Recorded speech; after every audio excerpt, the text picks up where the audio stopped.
Craigslist still a thing? I'm not finna find out.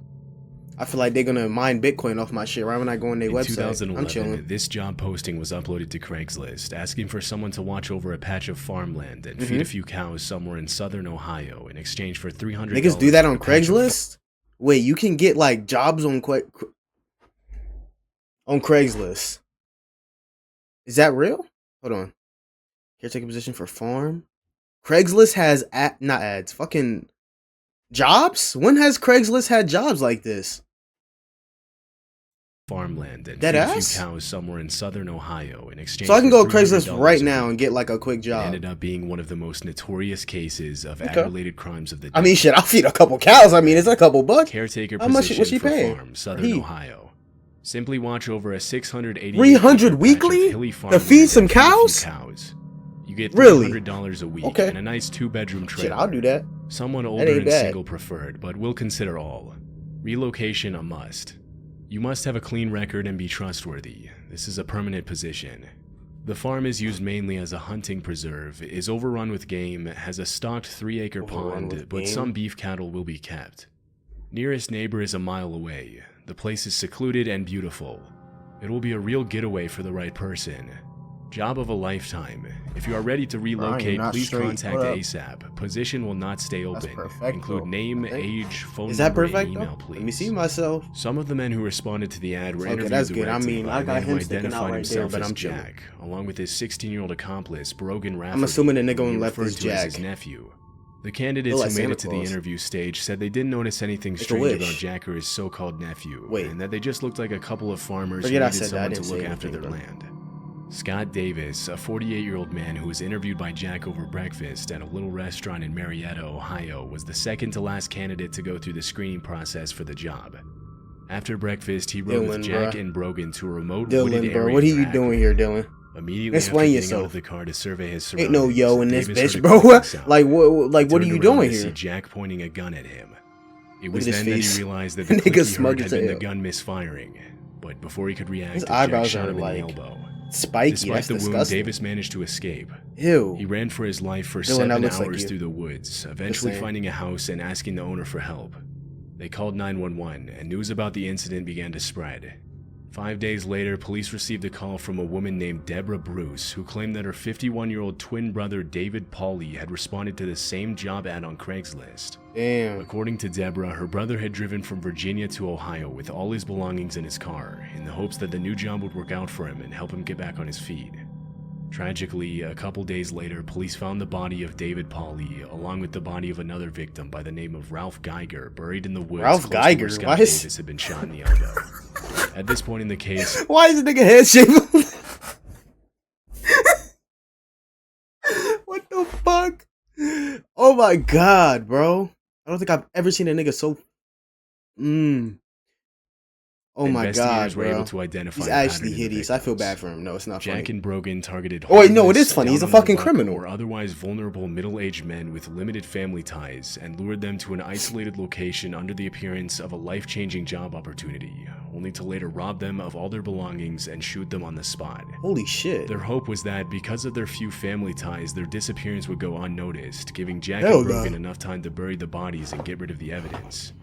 This pattern explains why certain candidates were rejected during the interview process, such as 58-year-old Ron Sanson, a former Navy officer with a college degree, and an unnamed woman in her 20s who had also applied for the job. They stopped showing this picture. During the investigation, police traced the Craigslist ad, which led them to the home of a man named Joe Bice in Akron, Ohio. Joe Biden?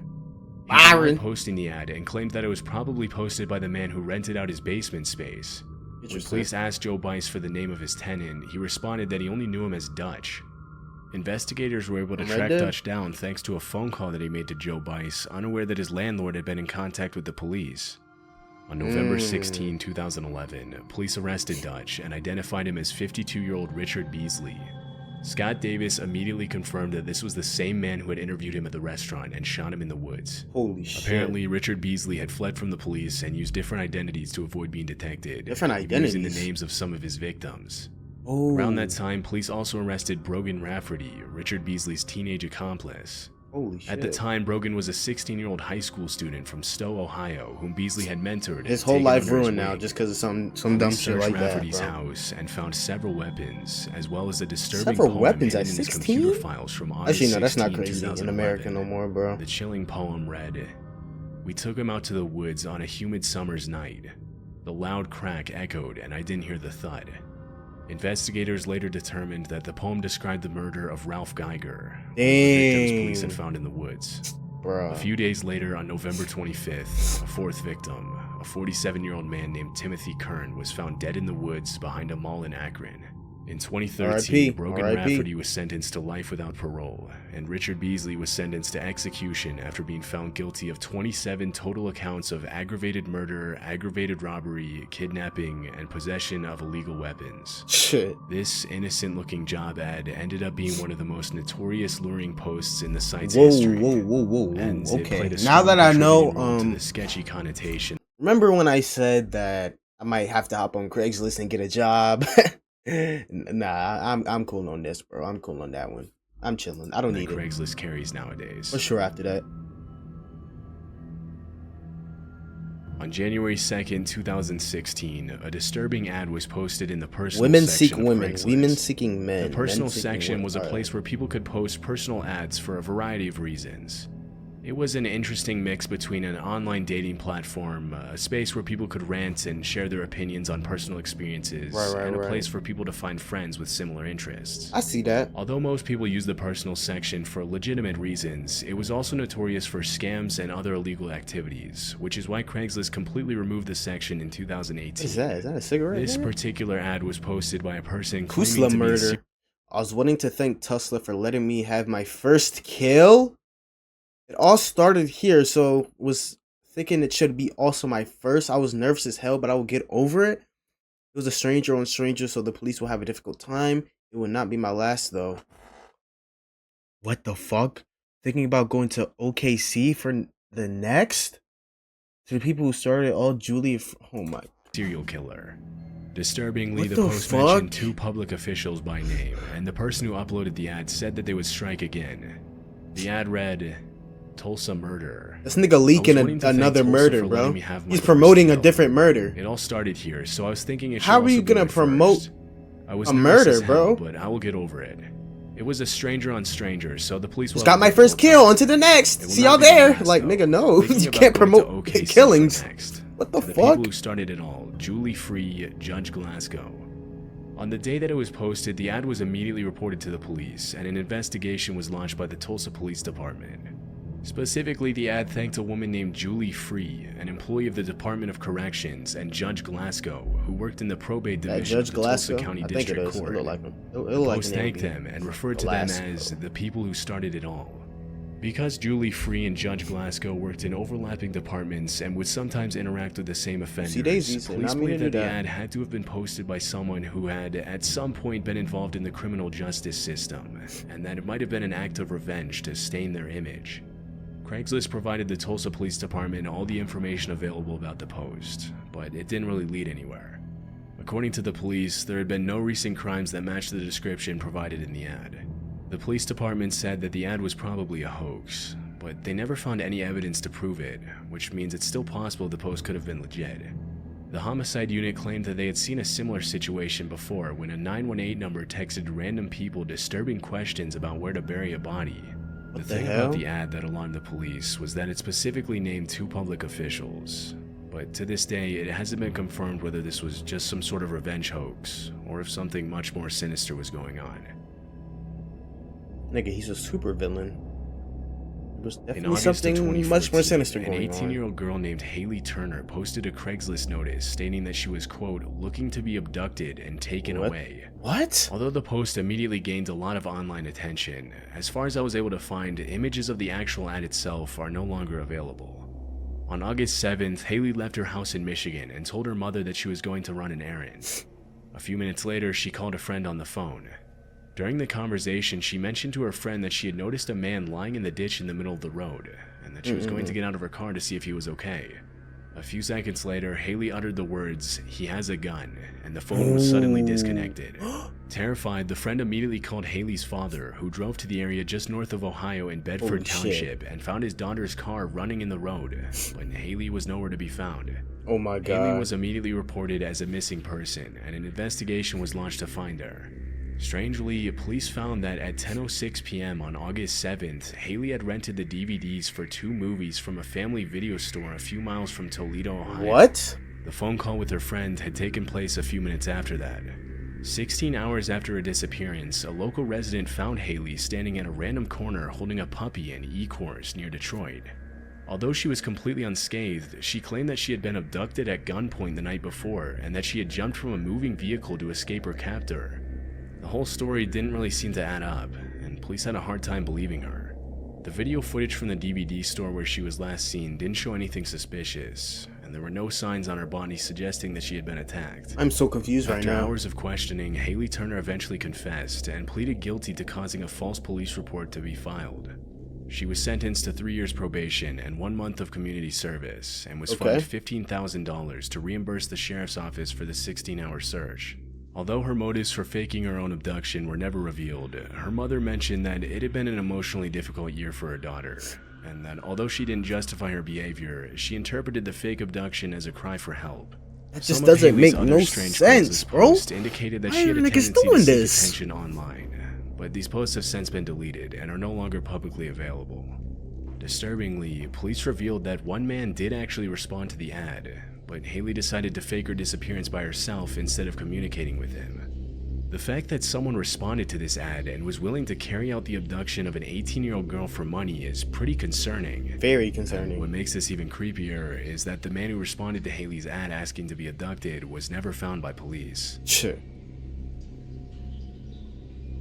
Just weirdos, bro. This post was uploaded to Craigslist on July 21st, 2009 by a man claiming to be a Baltimore area homeowner. All right. The ad pretty much speaks for itself. Don't stuff grandma in the freezer? It reads, "By now you've probably heard of the Glenn Burney family that stored their 83-year-old grandmother's dead body in a freezer. It turns out that no law was broken. Yep, dumping a body is legal around here. All right. Healthcare workers and other professionals are required to report deaths, but ordinary citizens are not. And apparently no state law prohibits the burial or storage of a body on private property. Wow. I'm a laid-off Baltimore area homeowner. After 10 months of unemployment and the future looking even more grim, I'm willing to consider allowing my backyard to be used for body dumping. What the fuck? Call it a private burial if you prefer. I could probably take a half-dozen bodies without arousing the attention of neighbors.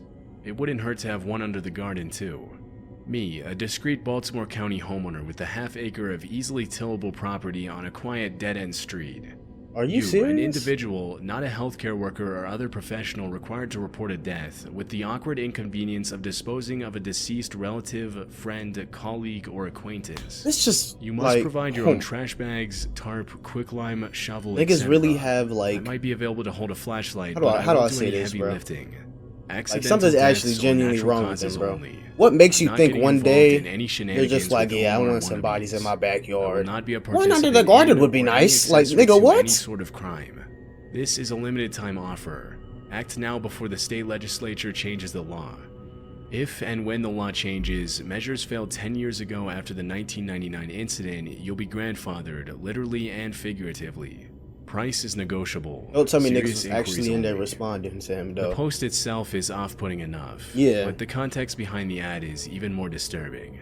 The links in the ad are both broken, but using the Wayback Machine, I was able to find a 2009 version of the website Welcome to Baltimore Hun, which appears to be a sort of online guide for users to upload news and posts about their experience living in Baltimore. The link in the Craigslist ad leads to a blog post Holy written by shit, a that's man his named house, that's his Rome backyard. Sane. The article goes deeper into the reasons why he uploaded the ad to Craigslist and what he hoped to accomplish with his underground private burial business. It's just fucking In the weird. comments, more than a few users asked the man if they could use his backyard for a burial. Yep, no. The fact that the uploader of the ad explicitly mentioned that he wouldn't get involved in any criminal activity by burying anyone who hadn't died of natural causes has created a lot of online speculation. Using his backyard as a body dumping location would have been perfectly legal, and the only reason the ad stayed up for so long was because because the man I don't wasn't know. advertising an illegal service, such as burying people who had been murdered. This has made some people think that the only reason why he mentioned that he wouldn't get involved with any crimes in the first place was so that he could keep his ad up on the site, all while responding to emails and getting involved in much more shady body dumping business behind the scenes. But it was never confirmed whether this was actually the case. Despite the disturbing nature of the ad, the claims Noam Sane made in the Craigslist ad are true. In 2009, it was legal for ordinary citizens to abstain from reporting a death and dump a body in Maryland, and the incident that he makes reference to in the ad really did happen. In 2009, police were called to an apartment in Glen Burnie, Maryland, because the body of 83-year-old Doris Lee Cook was in the freezer. Oh my Police fucking were told God. that the grandmother had died several weeks ago in the apartment she shared with her family, and because they had no money for a proper burial, they stored her body in the freezer for 2 weeks. What the fuck? The other incident that the ad mentions happened in 1999 and involved a 25-year-old father named Richard Marshall, who buried his 4-year-old daughter in a garbage bag in the woods in Severn, Maryland. The little girl had passed away in an accident 8 months earlier, and because no law was broken, Richard Marshall was only charged for littering. Since then, several measures have been proposed to make body dumping illegal in Maryland. In 2007, Bro, I'm actually speechless. I got nothing to 49-year-old say. woman from Michigan named Anne Marie Linscott posted a generic freelance job ad on Craigslist. Murder for Although the hire. ad has been deleted and no evidence was made publicly available due to the sensitive nature of the incident, the 3 people who responded to the ad claimed that it looked like a job posting for a freelance writing gig. Disturbingly, as soon as the 3 people responded to the ad, they were emailed directly by Anne Marie Linscott, who explained that she was actually looking for a, quote, silent assassin for an eradication task. She told the candidates that she was offering $5,000 What do you think to niggas anyone who would are? eliminate a 56-year-old California woman named Carol, the wife of a man named Dwayne, who Linscott was having an affair with. Oh my God. According to police reports, Anne Marie and Dwayne had met in an online college course in 2005. That same year, they met in person and began their affair when Dwayne traveled to Nevada for a conference. 2 years later, Anne Marie visited Dwayne in California, after which she started making plans. The crazy to move to the things love West makes you Coast. do, bro. That's when she posted the murder for hire ad on Holy Craigslist. fuck. After the candidates all reported the ad to the police, investigators tracked down Anne Marie Linscott and arrested her for using the internet to solicit murder. Police later found that she had also planted an explosive outside of Carol's bedroom in California, but because it didn't go off, she wasn't charged for it. Oh After the shit. incident, Carol left her family and career for That's how the 3 law months works, and huh? had to be hospitalized for stress. I can plan a bomb over According your to nigga's house. That Linscott's shit friends don't and go off. family, this wasn't the first time Well, that Anne Marie became obsessed with It's not the illegal. I internet. mean, shit. In 1997, she fell in love with a coworker who had to get a restraining order after she began stalking him.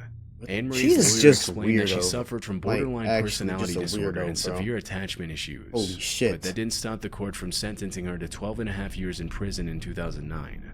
After serving her 12.5-year sentence, Anne Marie Linscott was only recently released from prison. So she's still roaming the streets free. See, this is what I be talking about, bro.